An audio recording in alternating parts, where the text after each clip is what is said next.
Hi friends, ಎಲ್ರಿಗೂ ಹೊಸ ವಿಡಿಯೋಗೆ ಸ್ವಾಗತ. ಇಂಡಿಯಾ ವರ್ಸಸ್ ನ್ಯೂಜಿಲ್ಯಾಂಡ್ T20 ಎರಡನೇ ಮ್ಯಾಚ್ ಸತತವಾಗಿ ಗೆದ್ದ ನಂತರ ನಮ್ಮ ಟೀಮ್ ಇಂಡಿಯಾದ ಕ್ಯಾಪ್ಟನ್ ಆಗಿರ್ತಕ್ಕಂಥ ಸೂರ್ಯಕುಮಾರ್ ಯಾದವ್ ಅವರು ಪ್ರೆಸ್ ಕಾನ್ಫರೆನ್ಸಲ್ಲಿ ಏನೆಲ್ಲ ಹೇಳಿದರು ಅದನ್ನೆಲ್ಲ ನೋಡ್ಕೊಂಬರೋಣ. ಅದಕ್ಕಿಂತ ಮುಂಚೆ ನೀವು ಕೂಡ ನಮ್ಮ ಚಾನಲ್ಗೆ ಹೊಸಬರಾಗಿದ್ದರೆ ಈಗಲೇ ಸಬ್ಸ್ಕ್ರೈಬ್ ಮಾಡ್ಕೊಳ್ಳಿ, ಹಾಗೆ ಪಕ್ಕದಲ್ಲೇ ಇರೋ ಬೆಲ್ ಐಕನ್ ಮೇಲೆ ಆಲ್ ಅಂತ ಕ್ಲಿಕ್ ಮಾಡ್ಕೊಳ್ಳಿ. ನಾವು ಯಾವುದೇ ಹೊಸ ವಿಡಿಯೋ ಅಪ್ಲೋಡ್ ಮಾಡಿದರೂ ಮೊದಲು ನಿಮಗೆ ನೋಟಿಫಿಕೇಷನ್ ಬರುತ್ತೆ.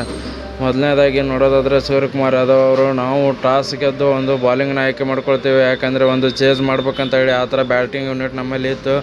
ಬಟ್ ಸ್ಟಾರ್ಟಿಂಗ್ 3 ಓವರ್ ಅವರು ಕೂಡ ಒಂದು ಚೆನ್ನಾಗಿ ಬ್ಯಾಟಿಂಗ್ ಆಡ್ತಾರೆ. ಅವಾಗ ಏನಪ್ಪ ಇದು ಈ ಥರ ಆಗ್ತಿದೆ, ನಾವು ಬ್ಯಾಟಿಂಗ್ ಆಡಬೇಕಿತ್ತ ಅಂತ ಒಂದು ಸ್ವಲ್ಪ ಅನಿಸುತ್ತೆ. ಆಮೇಲೆ ಹೋಗ್ತಾ ವಿಕೆಟ್ ಬೀಳೋಕ್ಕೆ ಸ್ಟಾರ್ಟ್ ಆಗುತ್ತೆ. ಆಮೇಲೆ ರನ್ ಕಟ್ಟಿ ಹಾಕ್ತೀವಿ.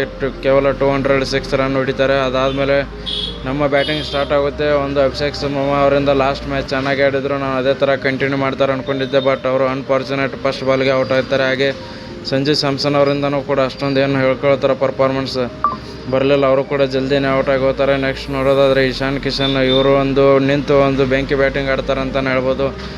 ನಮ್ಮ ಮ್ಯಾಚ್ಗೆ ಒಂದು ಟರ್ನಿಂಗ್ ಪಾಯಿಂಟ್. ಹಾಗೆ ನೆಕ್ಸ್ಟ್ ಮುಂದೆ ಬಂದು ಆಡೋ ಪ್ಲೇಯರ್ಗಳಿಗೂ ಕೂಡ ಒಂದು ಹುಮ್ಮಸ್ ತಂದು ಕೊಟ್ಟರು ಅಂತಲೇ ಹೇಳ್ಬೋದು.